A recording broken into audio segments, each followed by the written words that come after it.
Hey everyone, and welcome back to the channel. If you're a cat parent, you know that keeping our feline friends happy and healthy is our top priority, and a huge part of that comes down to what we put in their food bowls. We all want the best for them, but sometimes even with the best intentions, we can make mistakes that might harm their health in the long run. So today, we're diving deep into some of the most common and dangerous cat feeding mistakes that you absolutely need to avoid. Stick around, because some of these might really surprise you, and getting them right could make a world of difference for your furry best friend. First up, and this is a big one, is feeding your cat a diet that isn't biologically appropriate. What does that mean? Well, cats are obligate carnivores. This is a non-negotiable scientific fact. It means their bodies are designed to thrive on a diet rich in animal-based protein and fat. Unlike us or dogs, they can't properly digest and utilize nutrients from plant matter. So, a huge mistake is feeding them food that's packed with fillers like corn, wheat, or soy. These are often used in lower quality kibble to cut costs, but they provide very little nutritional value for your cat. Over time, a diet high in carbohydrates can lead to serious health issues like obesity, diabetes, and urinary tract problems. Always check the ingredient list on your cat's food. The first few ingredients should be named meat sources, like chicken, turkey, or fish, not meat byproducts or grains.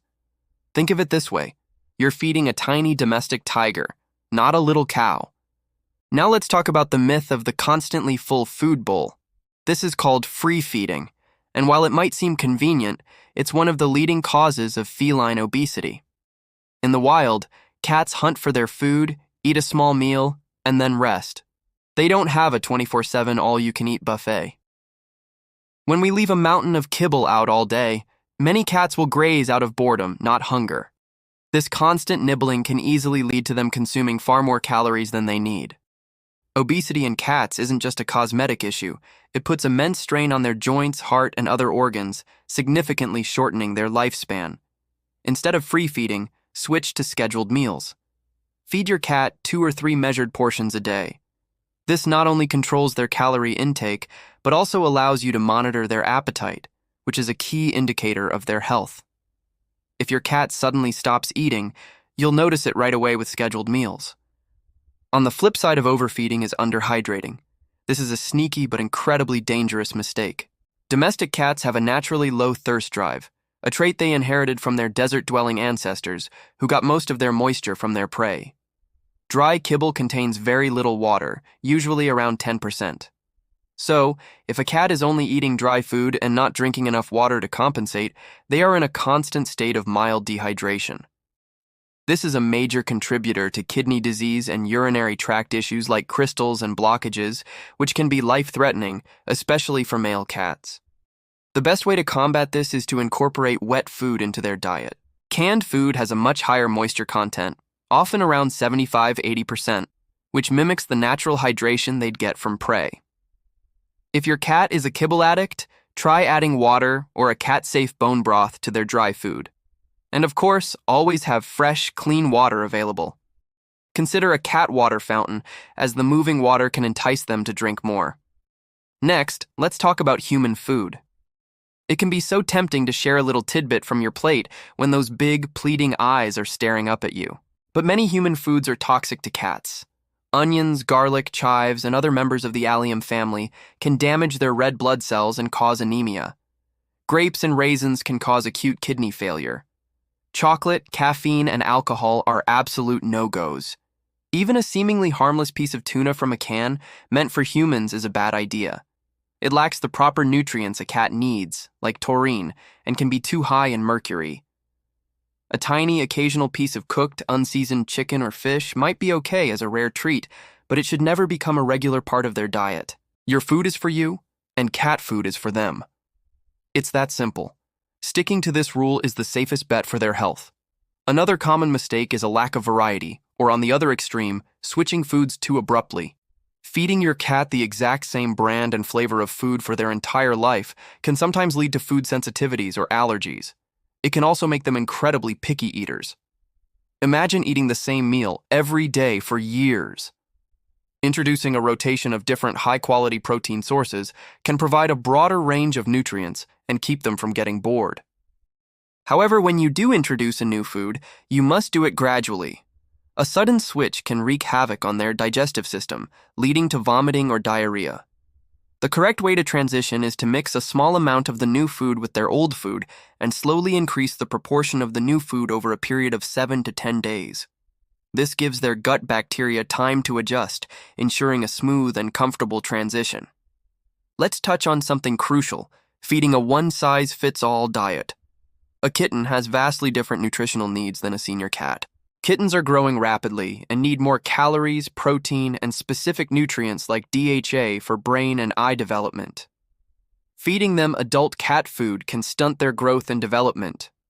Conversely, senior cats are often less active and may have slowing metabolisms.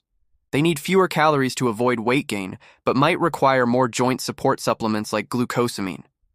Many senior formulas are designed to be more easily digestible and support aging bodies. Always feed your cat a food that is appropriate for their specific life stage: kitten, adult, or senior. If you have a multi-cat household with cats of different ages, it's best to feed them separately to ensure each one is getting the right nutrition. Here is one that many people don't think about: the placement and cleanliness of their food and water bowls. Cats are naturally clean animals and are very particular about where they eat. A huge mistake is placing their food and water bowls right next to their litter box. Nobody wants to eat in their bathroom, and cats are no different. This can actually cause them stress and lead them to eat or drink less. Their food and water should be in a quiet, low-traffic area where they feel safe. Also, make sure to wash their bowls daily with soap and water. Bacteria can quickly build up in unwashed bowls, forming a slimy layer called biofilm, which can cause feline acne or other health issues. Stainless steel or ceramic bowls are better than plastic, as plastic can get tiny scratches that harbor bacteria and may cause allergic reactions in some cats. Let AS also discuss the dangers of a raw food diet if it is not handled properly. While a well-prepared, balanced raw diet can be beneficial for some cats, a DIY approach can be incredibly dangerous.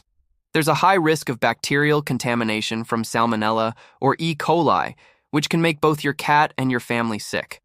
More importantly, it is extremely difficult to create a nutritionally complete and balanced raw diet at home. Cats have very specific needs for certain vitamins, minerals, and amino acids, like taurine. A deficiency in taurine can lead to severe heart problems and blindness. If you are interested in a raw diet, please do not attempt to create it yourself without expert guidance. Opt for commercially prepared, frozen raw diets that are labeled as complete and balanced, and always consult with your veterinarian first to see if it's the right choice for your specific cat. Finally, a mistake that underpins all of these is not consulting your veterinarian. The internet is full of advice, but your vet knows your cat's specific health history, breed predispositions, and lifestyle. They can give you tailored recommendations for the best type of food, the correct portion sizes, and a healthy target weight for your cat. They are your #1 partner in your cat's health journey.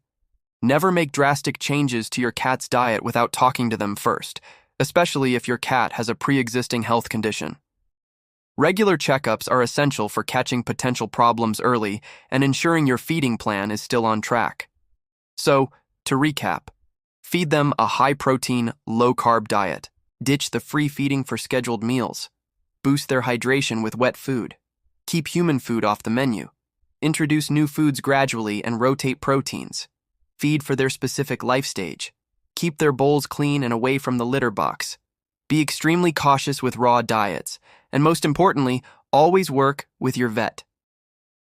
Getting your cat's nutrition right is one of the most loving things you can do for them. It's the foundation for a long, healthy, and happy life together. Thank you so much for watching today. I hope you found this information helpful. If you did, please give this video a thumbs up and consider subscribing to the channel for more cat care tips. Let me know in the comments if you have any questions or if there are other topics you'd like me to cover. We'll see you in the next video. Bye for now.